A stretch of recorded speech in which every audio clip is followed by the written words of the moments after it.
80, le cinéma italien, en pleine crise économique, se met à produire à la chaîne des ersatz de films à succès américains. Nous aurons ainsi droit, de 80 à 85, à une multitude de sous Mad Max, de sous Rambo, de sous New York 1997, de sous Zombie, tous n'étant pas, comment dire, tip-top. Dans le cas qui nous intéresse, il s'agit bien sûr d'un sous dans la mer, vous l'avez compris. Bon, il s'agit d'une copie assez tardive puisque réalisée en 1980, mais les Américains, qui avaient réalisé une suite au chef-d'œuvre de Spielberg en 1978, avaient déjà un peu entrouvert la porte. Des producteurs italiens peu scrupuleux s'y engouffrent, et le plus drôle, c'est que ces derniers visent plus que le marché national. Je veux plus, je veux l'Amérique. Alors là, avec ce produit, on flirte avec l'escroquerie. On frise la correctionnelle. C'est le prototype même du film Arnaque des années 80. Cette époque bénie où le spectateur moyen, sans la fée internet, pouvait se faire pigeonner beaucoup plus facilement qu'aujourd'hui. Une affiche spectaculaire, un slogan accrocheur, quoique là encore, le slogan un été comme les autres, un enfer pas comme les autres. Bref, et une fois dans la salle, l'horreur et la honte de cette fée à boire, comme une bleusaille. Le film est signé Enzo G. Castellari, un vieux routier du bis italien, qui, dans ces années-là, deviendra un des rois de la photocopie de films à succès américains. Alors on lui doit entre autres Les Guerriers du Bronx 1 et 2. Alors j'ai parlé de roi de la photocopie, on peut préciser qu'il utilisait souvent du caca en guise de cartouche d'encre. Lui donnerait pourtant le bon Dieu sans confession. Ce visage buriné ne respire-t-il pas l'honnêteté par tous les pores? Surnage dans sa filmographie 2 films, dont un grâce à Tarantino qui utilisera le titre d'origine de son film de 78, Inglourious Basterds, pour une poignée de salopards, pour une poignée de salopards en français effectivement, et Keoma, Western Spaghetti, qui a un petit peu bousé la critique de l'époque, puisque Castellari, j'ai l'impression, au lieu d'arnaquer le spectateur, pour une fois a décidé d'arnaquer la critique, ce qui donne un western très pompeux, bourré de références à la mort, plein de scènes incompréhensibles pour le spectateur de base, mais qui vraiment a fait plaisir à la critique de l'époque. Et encore aujourd'hui, Keoma est considéré comme un grand western. Faut se calmer les gars. Bon, l'objectif étant de vendre le film également aux États-Unis, la production recrute 2 têtes d'affiche américaines. Alors les deux ont un point commun à l'époque, c'est que sur leur CV, il y a une ligne qui apparaît, c'est accepte de tourner dans tout et n'importe quoi contre 2 repas chauds quotidiens et un hébergement avec toilette sur le palier. Il s'agit de James Franciscus, qui a eu son heure de gloire, non, on peut pas dire ça, qui a une carrière moyenne et qui là est plutôt déjà sur le déclin. Il a eu 2 séries télé qui n'ont pas fonctionné. Il a joué dans des productions hollywoodiennes d'assez haut niveau, Les Naufragés de l'espace, de John Sturges en 69, le second volet de La planète des singes, mais malheureusement, voilà, il n'a jamais réussi à percer, la faute à un physique peut-être trop propre de jeune blondinet, mais avec un manque de charisme énorme. Voilà, donc le deuxième, Vic Morrow, alors lui, c'est un peu particulier, c'est une trogne, une gueule. Il a fait énormément de télévision, il a beaucoup de problèmes d'alcool, et pareil, en 1980, sa carrière est quasiment au point mort. Voilà, pour la petite info, c'est le papa de Jennifer Jason Leigh, l'excellente comédienne, vue récemment dans Les 8 salopards de Tarantino. Voilà, acteur qui mourra malheureusement en 83 pendant le tournage de La 4ème dimension. Dans le segment réalisé par John Landis, il mourra décapité à cause d'un hélicoptère devenu fou lors d'une séquence très risquée. Voilà, fin de la parenthèse. Alors, James Franciscus va jouer Peter Benton, le héros, romancier, passionné de plongée sous-marine, gros clin d'œil à Peter Benchley, l'auteur des Dents de la Mer, en passant. Et Vic Morrow jouera Ron, le pêcheur de requins un peu rustre, tiens, ça me rappelle un truc, qui va aider donc le héros à se débarrasser de notre ami requin. Oui, parce qu'il y a un requin dans le film.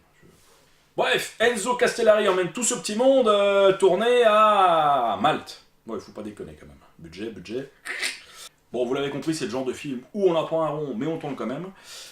C'est le genre de film où on entend à la fin de chaque prise la voix du réal qui gueule c'est de la merde, on la garde. C'est le genre de film où il faut enfumer le chaland, et si possible, vraiment à moindre coût. Donc des Dents de la Mer, La mort au large emprunte en gros l'intégralité de l'intrigue des personnages, mais en les replaçant dans le désordre, histoire de nous embrouiller un petit peu plus. Il emprunte même des scènes aux Dents de la Mer 2, puisqu'il tente de reproduire à très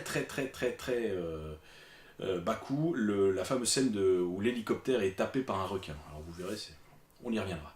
Alors ça démarre d'emblée bien ringard, avec un windsurfer qui nous pond des figures, le tout sur un usage intempestif du ralenti, et couronné par une musique disco ringarde au possible qui nourrit les tympans. Aïe.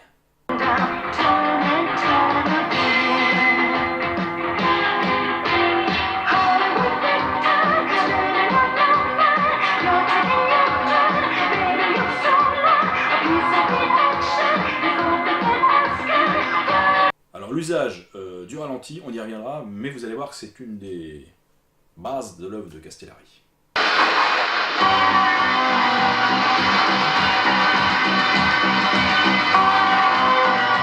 Alors vous voyez, le requin est plutôt en mode furtif, hein, il boulotte la moitié de la planche du windsurfer sans que ce dernier ne moufte. Voilà, je sais pas, la pudeur peut-être. Bon, ce qui met en émoi la petite ville côtière du film, ce n'est pas la découverte d'un cadavre sur la plage, comme chez Spielberg, mais c'est plutôt la découverte d'une planche à voile. Oui, c'est moins cher à montrer. Là, visiblement, Vic Morrow est très intrigué par sa découverte. Très intrigué. Très longtemps intrigué.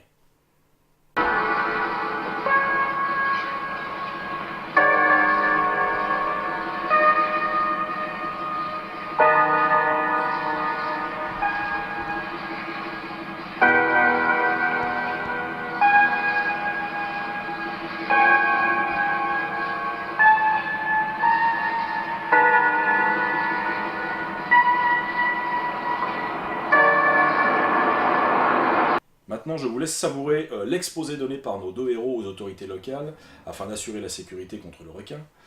Un grand moment de clarté. Vous avez deux possibilités.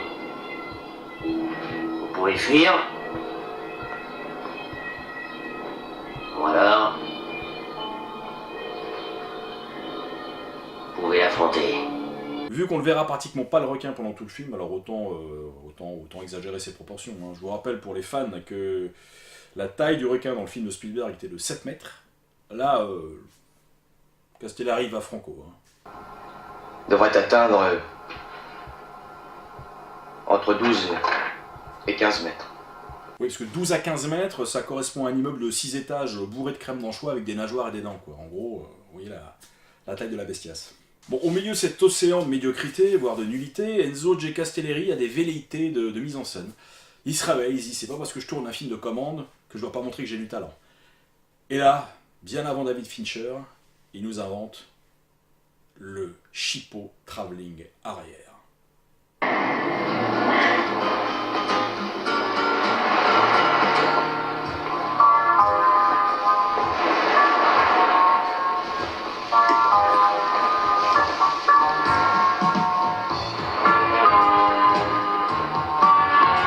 Présentation d'un personnage central, le maire de la ville. Évidemment, il est mauvais, il est teigneux, il ne pense qu'à être élu gouverneur, et il est empreint d'une bogossitude à faire tomber toutes les femelles. Par commodité personnelle, on l'appellera brushing. Mais nous avons eu des problèmes dans la matinée. Des problèmes? Bon, bientôt une demi-heure déjà de film, et comme chez Spielberg, on n'a toujours pas vu le moindre requin. Alors chez Spielberg, c'était un problème technique, le requin fabriqué ne fonctionnait pas toujours. Là, je pense que la volonté de ne pas montrer le requin est liée à un autre phénomène qui s'appelle la honte, je crois. En attendant, ce vieux filou de Castellari utilise des extraits de documentaires animaliers, souvent diffusés au ralenti, et jamais raccord avec la photo du film.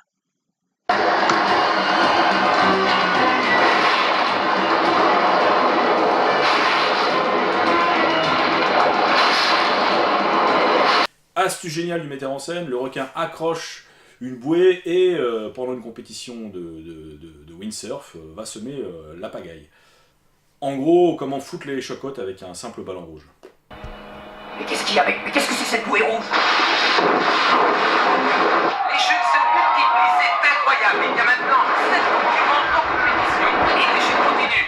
Laisse-moi regarder. Un bateau vient de quitter le port et se dirige vers la zone délimitée. Il doit y avoir quelque chose de grave. Que tous les concurrents rejoignent les embarcations au rivage. Allez, montez!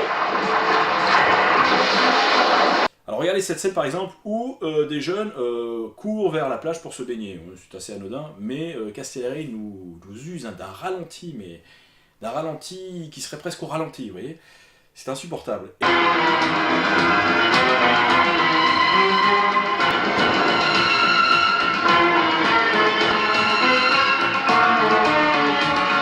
Et là j'ai une révélation. Je fais mais pourquoi tous ces ralentis? Sachez que le film, générique inclus, dure 1h23 minutes. Je pense que la moitié du film est au ralenti. J'ai compilé et je me le suis retapé en entier et je pense que la moitié du film est au ralenti, c'est pas une blague. Ça fait gagner un peu de temps de métrage, mais là, vraiment, le procédé est usé jusqu'à la corde. C'est pas grave, Castellari, il a une commande, il doit faire un film avec un requin, il ira jusqu'au bout. Et en parlant du requin, le voilà, une miniature pourrie de 20 cm utilisée pour les plans aquatiques. Et regardez cet arrêt sur image, il est presque mignon, on a presque envie de l'appeler Choupi, Choupi le requin. Lui il ressemble plus effectivement à un dauphin obèse qu'à un requin blanc. Vous allez assister à une belle attaque de requin façon geyser. Qu'est-ce que c'est?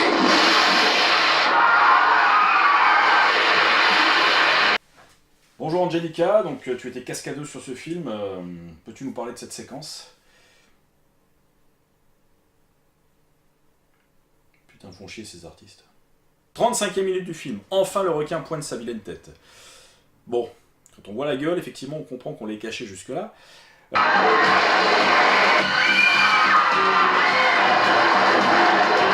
Pour la petite anecdote, c'est un certain Giorgio Ferrari qui réalisa ce magnifique effet spécial, qui coûta la somme, je crois, d'environ 3000 €.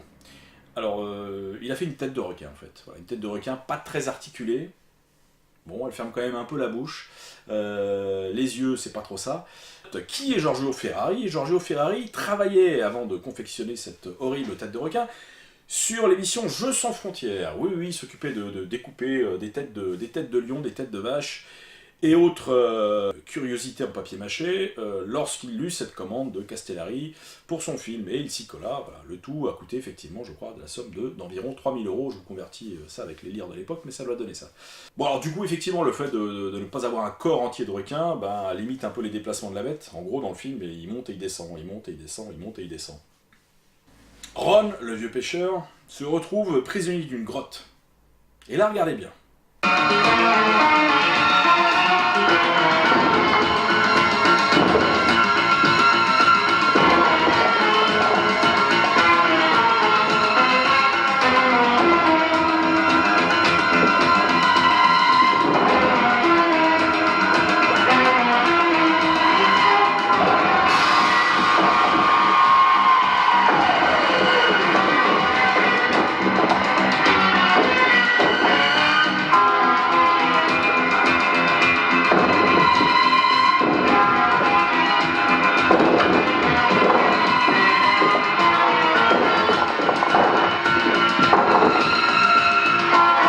Vous avez vu, avec son museau, il a poussé les pierres pour enfermer le pêcheur. Mais bien sûr.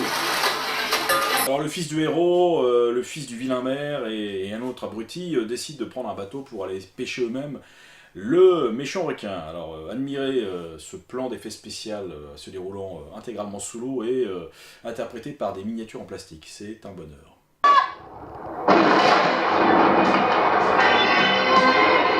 Je fais demi-tour.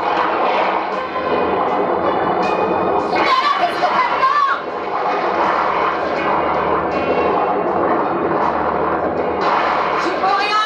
Les commandes sont coincées. Notons au passage que cette demoiselle crie de façon un peu pénible. Malheureusement, la pauvrette va tomber par-dessus bord, au ralenti.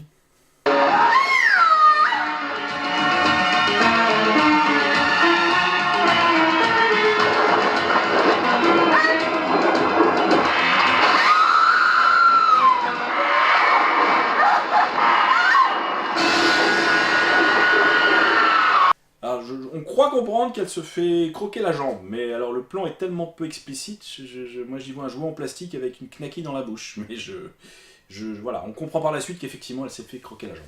Bon, la pauvre gamine a une jambe en moins, elle est un peu traumatisée, elle est sur son lit d'hôpital, et là il faut encore qu'elle se fade les conneries de son père. Admirez quand même ce monologue de Franciscus qui raconte à peu près n'importe quoi. Tu as regardé ce bicyclette, comme si c'était une espèce de dragon cracheur de feu qui osait te défier. Tu l'as enfourché et tu as recommencé à pédaler. Moi, je me souviens, mon cœur a battu très fort. Comme ce jour-là. La même expression résolue que tu as eue en relevant cette bicyclette. Bon, 1 heure de métrage, c'est bon, le maire se met une pile, il décide d'aller chasser lui-même le requin. Allez, prends un hélico, et c'est parti mon kiki.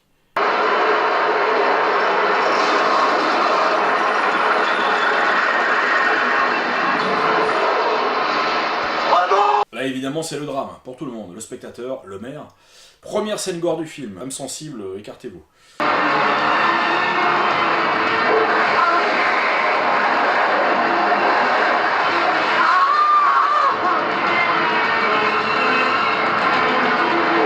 Le plus pathétique, c'est ces plans d'hélicoptères tournés visiblement, très visiblement, avec une miniature au-dessus d'une piscine. C'est pathétique, et le pire, c'est que ces plans sont même pas utiles. Je veux dire, pourquoi il les montre? Pourquoi il les montre? Il a déjà des plans de l'hélico au-dessus de l'eau, d'un vrai hélico. Non, non, je sais pas pourquoi. Il nous met c'est un suicide, ce mec est fou. Il veut filmer une miniature d'hélicoptère au-dessus d'une piscine.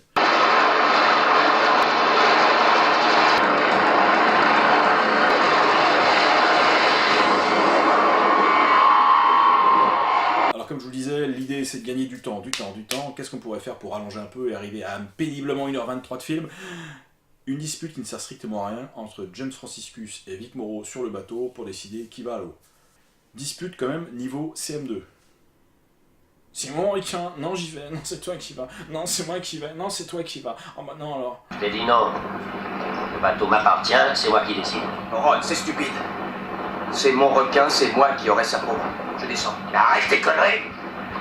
J'en refuse que tu descendes. Il ne s'agit pas d'une vengeance personnelle. Il y aura d'autres morts si jamais on le rate. Allez, sois raisonnable, Peter. Tu crois que je ne ressens pas ce que tu éprouves?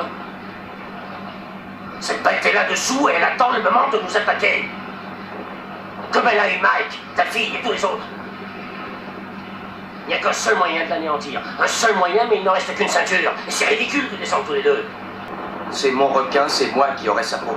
J'en ai tué des centaines de son espèce. Et quand je serai là-dessous, s'il m'arrive n'importe quoi, tu seras le seul à pouvoir me venir en aide. Alors, ça marche comme ça? C'est moi qui descends?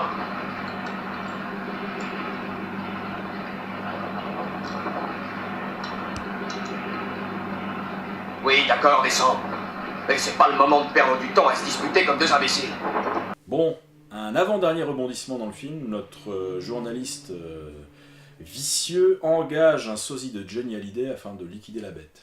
Avec un plan fabuleux, en gros, on a accroché de la viande au ponton, le requin viendra, tu lui tires dessus.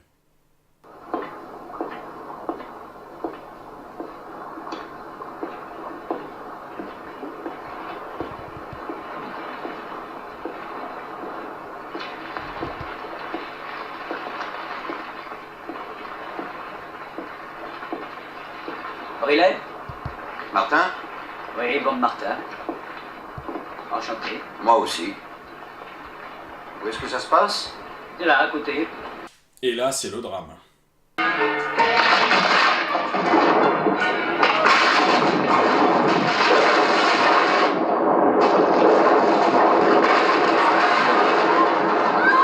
Deuxième scène gore du film.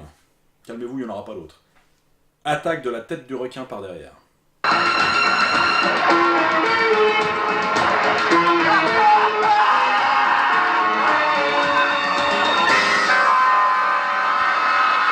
Oui, c'est vrai que je n'avais que la version française de disponible à vous montrer, et parfois, effectivement, elle apporte un plus. À noter le cri déchirant de cette jeune femme.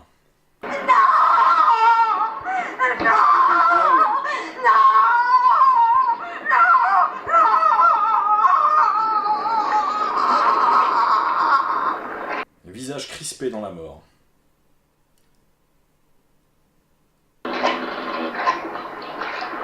Voilà maintenant la scène de fin. Alors avec enfin quelque chose à sauver. Non, je déconne. Quitte à faire dans le pourri, allons jusqu'au bout. Franciscus récupère un détonateur, le corps de son ami est en train de se faire boulotter par le requin, il portait une ceinture d'explosifs.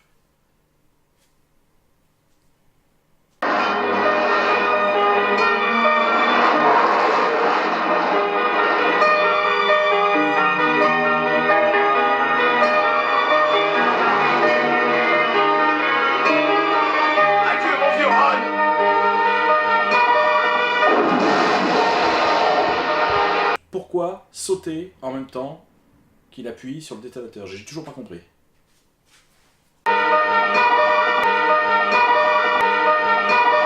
Résultat des courses, bon, un nanar, un pur nanar dans les grandes largeurs, c'est clair. Mais est-ce que l'arnaque réalisée par Castellari a fonctionné? Eh bien oui, elle a fonctionné, puisqu'en fait le film est sorti peu de temps avant Les Dents de la Mer 3 aux États-Unis, et beaucoup de gens se sont précipités voir ça pensant que ça pouvait être Les Dents de la Mer 3. Bon, ça peut paraître gros, mais c'est passé. Le film a quand même ramassé 18 millions de dollars au box-office US. C'était à l'époque le meilleur score pour un film étranger aux États-Unis. Et voilà, pour la petite anecdote, en France, je crois qu'il a plafonné à 170 000 entrées dans le pays. Mais voilà, tout ça mis bout à bout, je pense que l'arnaque a plutôt bien fonctionné pour un film qui a dû coûter à peine 700 000 dollars US. Voilà. Donc, côté arnaque, c'est parfait. Côté nanar, c'est le top. Quoi vous dire d'autre? Bah écoutez, merci d'avoir regardé cette séquence. N'hésitez pas à me laisser vos petits commentaires et à très prochainement pour certainement un autre nanar. Ciao.